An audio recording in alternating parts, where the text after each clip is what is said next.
서울 송파구의 대표적인 재건축 아파트입니다. 잠실 주공 5단지, 최근 분위기가 심상치 않습니다. 지난주에 조합원 800여 명이 모여 서울시의 재건축 인허가 절차를 빨리 추진해 줄 것을 촉구하는 집회를 열었고요. 일부 조합원은 옥상에다 철제 망루를 설치해 고공 농성을 벌이기도 했습니다. 자, 오늘 이슈플러스에선 잠실 주공 5단지 재건축 사업 관계자들과 무엇이 쟁점인지 직접 이야기 나눠보도록 하겠습니다. 김상우 잠실주공 5단지 재건축 자문단장, 이춘란 오비스 총괄본부장, 그리고 부동산팀의 이하라 기자와 함께합니다. 안녕하십니까? 안녕하세요. 네.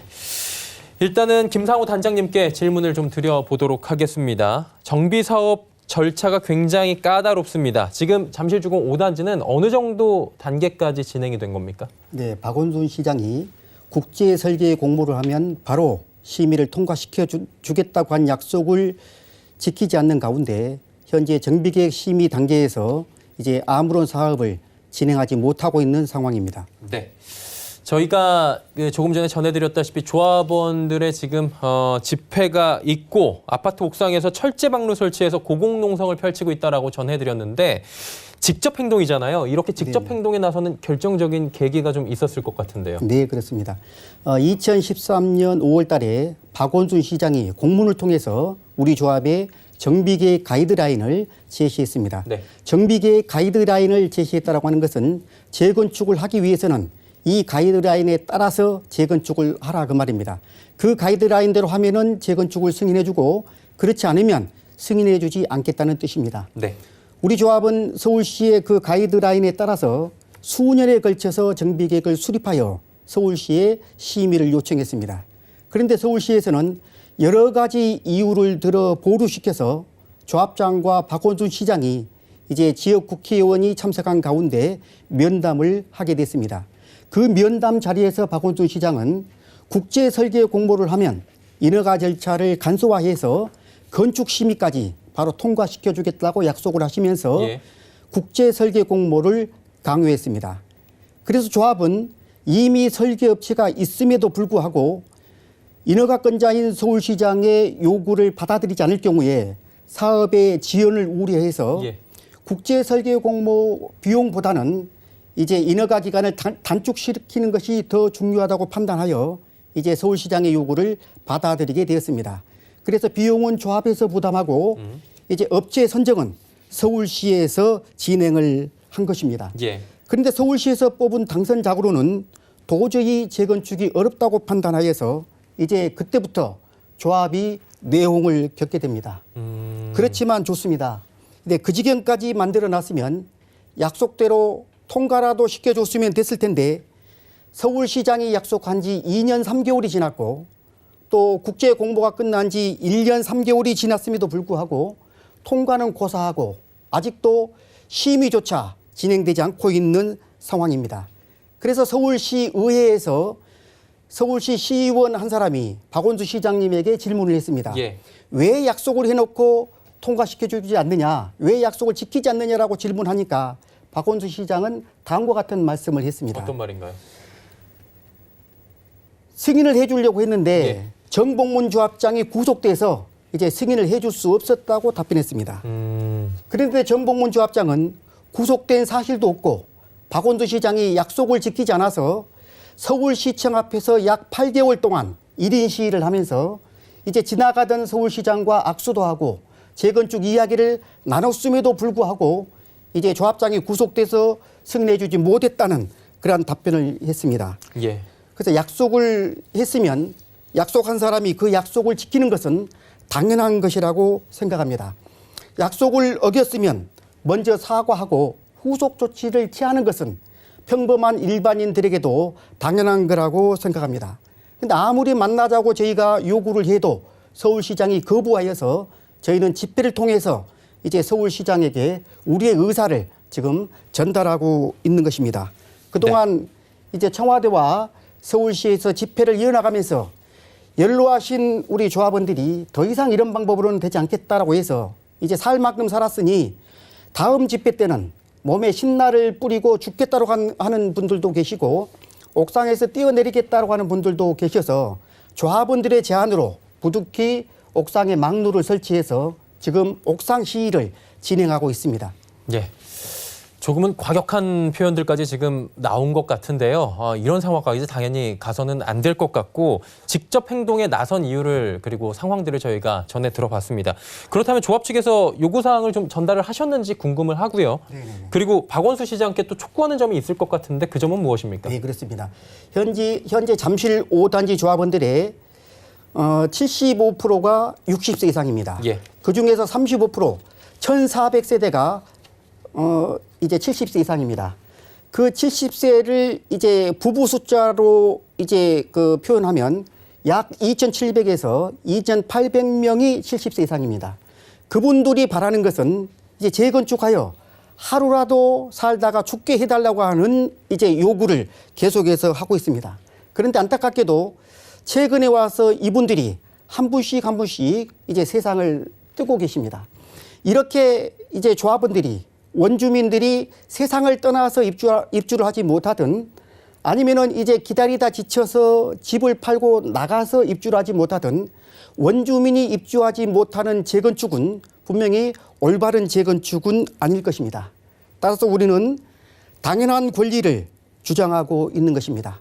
시민의 안전과 시민의 건강과 시민의 재산권 보호를 위해서 서울시장이 존재하고 있다고 생각합니다.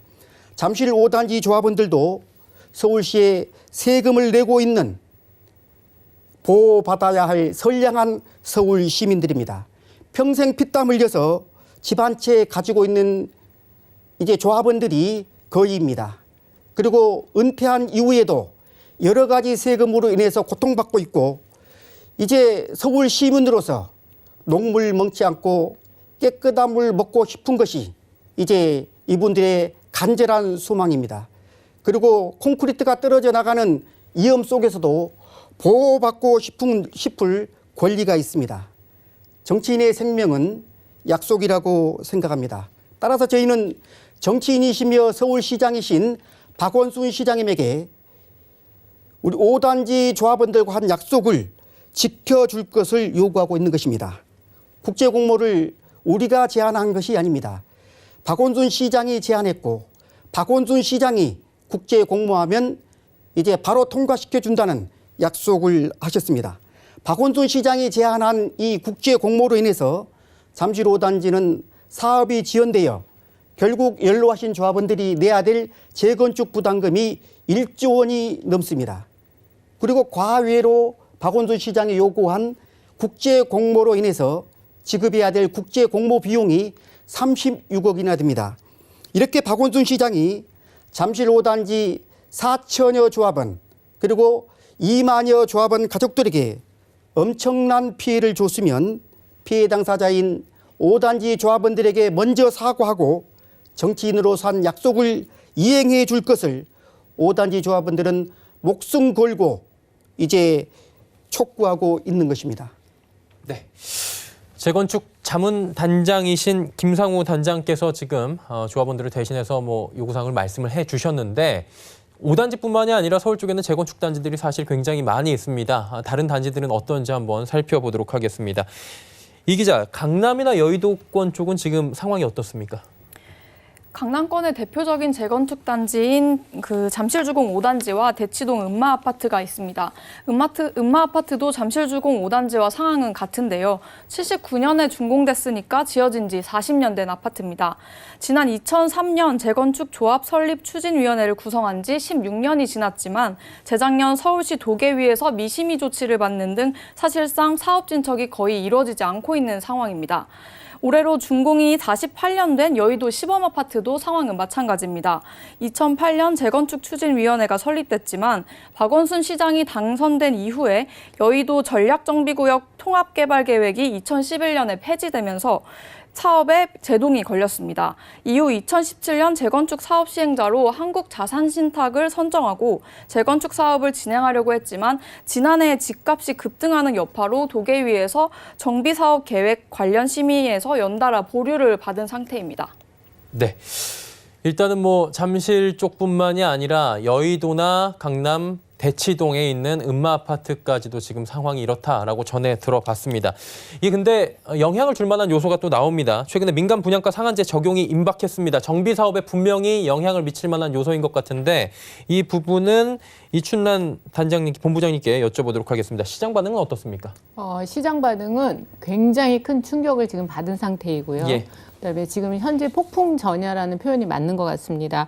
재건축 재개발이라는 것이 주민 몇몇이 모여서 우리가 집을 새로 짓자라고 해서 할 수 있는 것이 아니고요. 그쵸. 예, 도시정비법에 의해서 추진위원회 설립을 하고 그리고 조합 설립, 그다음에 건축심의, 그리고 사업시행 인가, 그리고 관리처분 인가를 거쳐서 이주하고 멸실하고 준공하는 절차를 합니다. 그 과정이 아주 기나긴 과정이고요.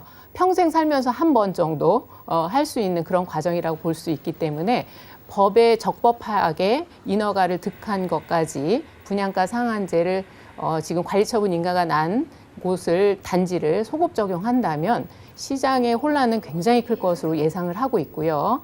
그다음에 시공사라든가 조합 측에서 지금 정부에서 어떤 이야기가 나올지 규제 대책이 나올지 보면서 아마 대응할 모양새를 갖추고 있는 것 같습니다. 네. 조금 전에 이제 혼란 영향 말씀을 해주셨는데 이 부분 좀 더 짚어보도록 하겠습니다. 사업 속도가 만약에 늦어지게 된다면요. 서울에선 새 아파트 공급에 영향을 준다라는 얘기가 나오고 있습니다. 업계에선 이 부분을 어떻게 보고 있습니까? 지금 현재 둔촌주공 같은 경우에 12,000세대가 예. 이제 분양할 예정인데요. 올 가을에 이제 분양 예정이었습니다. 이제 조합원 동호수 추첨이 먼저 끝난 다음에 하겠죠. 그렇지만 만약에 분양가 상한제가 적용된다면 아마도 이것은 상당히 늦어질 예정이고요. 그리고 지금 개포 1단지나 지금 대표적인 대규모 단지를 예를 들었을 때 개포 1단지나 그리고 반포 1단지 1, 2, 4주구 예를 들더라도 상당히 영향을 많이 미칠 것으로 예상이 되고요. 조합원들의 반발, 그다음에 시공사의 여러 가지의 수익 구조 문제에도 큰 영향을 미칠 거라고 보고 그리고 로또 당첨, 청약 광풍이 불 걸로 예상을 하고 있습니다. 네. 일단은 수도권 쪽에도 지금 영향이 계속 오고 결국에는 계속해서 우려 얘기가 나오는 부분은 청약 광풍, 로또 청약 얘기가 또다시 나올 수밖에 없다라고 이야기가 지금 나오고 있습니다. 이 기자께 또 여쭤보도록 하겠습니다. 반면에 민간 분양가 상한제 도입이 아파트 공급에는 별다른 영향을 주지 못할 것이다라는 이야기도 반대쪽에선 당연히 나올 수밖에 없는 얘기인데 이건 어떤 얘기인지 좀 말씀해 주실까요? 네, 시장의 우려는 건설사가 이제 수익성 악화를 걱정해서 주택 공급을 중단할 것이라는 겁니다. 공급 부족이 집값 상승으로 이어져서 주택 시장이 더 불안해질 것이라는 관측인데요. 그러나 장기적으로 집값이 안정되면 공급 불안은 잦아들 것이라는 반론도 있습니다. 정부가 이미 재건축 사업의 첫 관문인 안전진단 요건을 강화한 상태고 이 안전진단을 통과했다고 하더라도 각종 인허가를 또 어렵게 하고 있는 상태라서 공급이 막혀 있는 상태이기 때문에 분양가 상한제를 한다고 해서 그 공급 감소 효과가 추가로 더 있지는 않을 것이라는 관측도 있다는 겁니다. 2007년 이후에 서울 공급 물량이 줄었던 거는 미국발 금융위기로 인해서 서울의 미분양이 속출했기 때문이지 주택 상한제 영향이라고 보기는 어렵다라는 겁니다. 네. 양측의 입장을 저희가 들어봤는데 이제 마지막 질문이 될 것 같습니다. 최근 아파트 값을 보면 하락 추세가 서울 쪽 특히나 강남 4구를 통해서 멈추고 오름세로 돌아섰다라는 기사를 전에 들으셨을 겁니다. 근데 정부는 집값을 잡겠다고 하고요. 서울시도 여기에 맞추고자 하는 모습입니다. 서울시의 정확한 입장은 뭡니까? 네, 행정적인 측면에서 서울시가 대응을 안 하고 좀 미루고 있다라는 조합 측의 입장도 일정 부분 일리가 있습니다. 그런데 집값을 안정시켜야 하는 정부와 그리고 서울시 입장에서는 딜레마이긴 합니다. 집값을 잡으려는 문정부의 철학이 있고 그에 맞춰서 여러 규제 정책이 나오고 있는 상황인데요. 대권을 노리고 있는 박원순 시장도 이런 문정부의 정책에 발을 맞추기 위해서 재건축과 관련해 이런 고육지책을 내놓을 수밖에 없는 상황이라는 겁니다. 서울시 관계자 인터뷰 들어보시죠. 정부에서도 얘기하듯이 주택 안정에서 굉장히 정부도 노력하고 있고 저희 서울시에서도 굉장히 노력을 하고 있거든요. 조금은 안정이 되면 진행이 되지 않을까 싶습니다. 시장님께서 그렇게 말씀하셨잖아요. 조금만 참아주셨으면 좋겠다. 안정이 되는 수행할 수 있도록.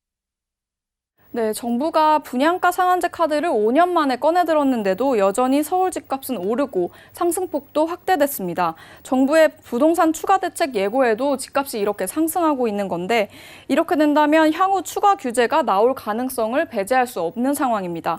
이런 상황에서 잠실주공 5단지 문제는 쉽게 해결되기가 어려워 보입니다. 네, 오늘은 서울의 대표적인 재건축 단지죠. 잠실주공 5단지와 관련된 이야기를 세 분과 나눠봤습니다. 오늘 말씀 잘 들었습니다. 감사합니다.